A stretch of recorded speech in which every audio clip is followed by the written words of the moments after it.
டேஸ்டியான மீன் வறுவல் எப்படி செய்கிறது, சுலபமாக எப்படி செய்யலாம் அப்படின்னு பார்க்க போகிறோம். வாங்க பார்க்கலாம்.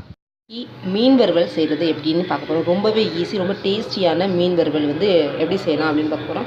முதல்ல வந்து நான் வறுக்கிறதுக்காக மீன் வந்து நல்லா வாங்கிட்டு வந்திருக்கேன். அது மாதிரி வறுக்கிறதுக்கு மாதிரி கட் பண்ணிக்கோங்க. இது ரொம்ப நல்லா சாஃப்டாக இருக்கும், ஃப்ரெஷ் ஃபிஷ்ஷு. ஸோ இது மாதிரி நீங்கள் வாங்கிட்டு வந்து வறுக்கிறதுக்காக வச்சுக்கோங்க. ஸோ இதை வச்சுக்கணும். இதுக்கப்புறம் வந்து என்ன வந்து தேவை அப்படின்னா மீன் வறுவலுக்கு அதை பார்க்கலாம். மிளகாத்தூள் எடுத்துக்கோங்க. உங்களுக்கு எவ்வளோ மிளகாத்தூள் வேணுமோ அந்த மிளகாத்தூளை எடுத்துக்கோங்க. அடுத்தது வந்து மஞ்சத்தூள் வந்து அவ்வளோதான், மஞ்சத்தூள். அடுத்து உப்பு, முதல்ல உப்பை போட்டுக்கோங்க. தேவையான அளவு, மீன் எவ்வளோ அளவோ அதுக்கு தாங்குற மாதிரி அந்த அளவுக்கு உப்பு போட்டுக்கோங்க. உப்பு போட்டுட்டு மிளகாத்தூள் வந்து உங்களுக்கு எவ்வளோ வேணுமோ அவ்வளோ போட்டுக்கோங்க. நான் வந்து காரம் அப்போ தான் உள்ளே இருக்குங்கிறதுனால கொஞ்சம் அதிகமாக தான் மிளகாத்தூள் போடணும். மிளகாத்தூள் நிறையவே போட்டுக்கோங்க. ஏன்னா அப்போ தான் அது வந்து உள்ளே அப்சர்வ் பண்ணிவிட்டு அதுக்கப்புறம் நம்ம பொரிக்கிற வேறு பாதிக்கு போய்டும் எண்ணெயில். அதனால் உங்களுக்கு நல்லா காரமாக வேணும் அப்படின்னா இதில் வந்து மிளகாத்தூள், உப்பு, மஞ்சத்தூள் பாருங்கள், இவ்வளோ மஞ்சத்தூள் அவ்வளோதான். ஒரு அரை ஸ்பூன், ஒரு ஸ்பூன் அந்த அதுக்கு எவ்வளோ மீனோ, நான் கொஞ்சம் மீன் தான் வச்சுருக்கேங்கிறதுனால அதுக்கு தகுந்த மாதிரி போட்டிருக்கேன். இந்த மூணையும் நல்லா வந்து முதல்ல மிக்ஸ் பண்ணிக்கோங்க. மிக்ஸ் பண்ணிக்கிட்டு பாருங்கள், உப்பு, மஞ்சள், மிளகாத்தூள் 3 மட்டும்தான் டேஸ்ட்டு. ரொம்ப டேஸ்டியாக இருக்கும். என்னென்னமோலாம் ஆட் பண்ண வேணாம். இது வந்து சிம்பிளாகவும் இருக்கும், ரொம்ப டேஸ்டியாகவும் இருக்கும். இது நல்லா பிசைஞ்சுக்கோங்க. தண்ணியெல்லாம் சேர்க்க வேணாம். எதுக்காக தண்ணி சேர்க்க வேணாம்னு சொல்கிறேன்னா, நம்ம மீன் க்ளீன் பண்ணியிருக்கோம் இல்லையா, அதோடு வைக்கிறப்ப அப்படியே இந்த மசாலா வந்து அதில் ஒட்டிக்கும். அப்போ தான் வந்து நல்லாயிருக்கும். தண்ணி சேர்த்து இது பண்ணுறப்ப அப்படியே கொஞ்சம் வந்து விலகி போன மாதிரி இருக்கும். இப்போ நான் வைக்கிறேன் பாருங்கள். நல்லா மிக்ஸ் பண்ணிக்கிட்டேன்னா இப்போ வந்து ஒரு மீனை எடுத்து இதில் வந்து அப்படியே பாருங்கள், அப்படியே ஒட்டின மாதிரி இருக்கும். அப்படியே அதில் ஒட்டிக்கும். அப்படி ஒட்டிக்கிச்சு பார்த்தீங்களா? இந்த மாதிரி எல்லாத்தையும் வந்து அப்படியே கிறிஸ்பியாக இருக்க மாதிரி வந்துடும். ஸோ இது மாதிரி பண்ணணும்.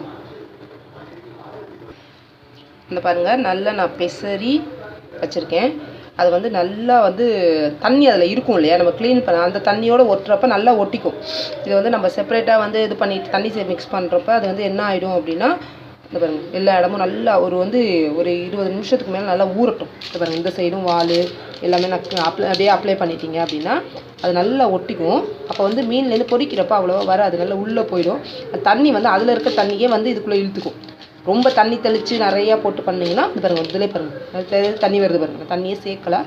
பட் இருந்தாலும் நம்ம க்ளீன் பண்ணதில் தண்ணி இருக்கும் இல்லையா, க்ளீன் பண்ணி வடிகட்டி வச்சாலும் அது பாருங்கள் எப்படி நல்லா ஒட்டிருக்கு. பேஸ்ட் மாதிரி ஆயிடுச்சு பார்த்தீங்களா?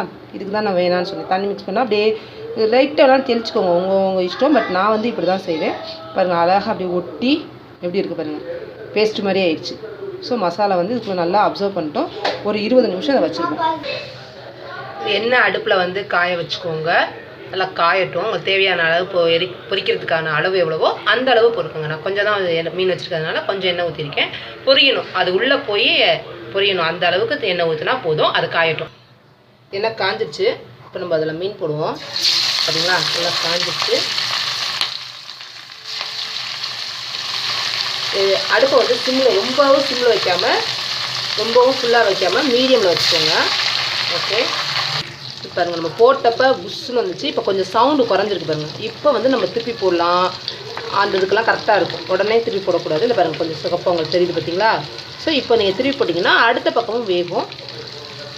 இது வந்து நான் சொன்ன மாதிரி இந்த பாருங்கள், அந்த மிளகாலாம் அதில் எப்படி ஒட்டி இருக்குது பார்த்தீங்களா, நான் சொன்னேன்ல. ஸோ பாதி இது எப்படி இருந்தாலுமே தண்ணி ஊற்றினீங்கன்னா இன்னும் அந்த எண்ணெயில் வந்து போயிடும். அதுக்காக தான் நம்ம வந்து அப்படியே ஒட்டுற மாதிரி நல்லா அப்சர்வ் பண்ணுற மாதிரி பண்ணோம். இது நல்லா வேகட்டும். திருப்பி போட்டு வேக வைப்போம்.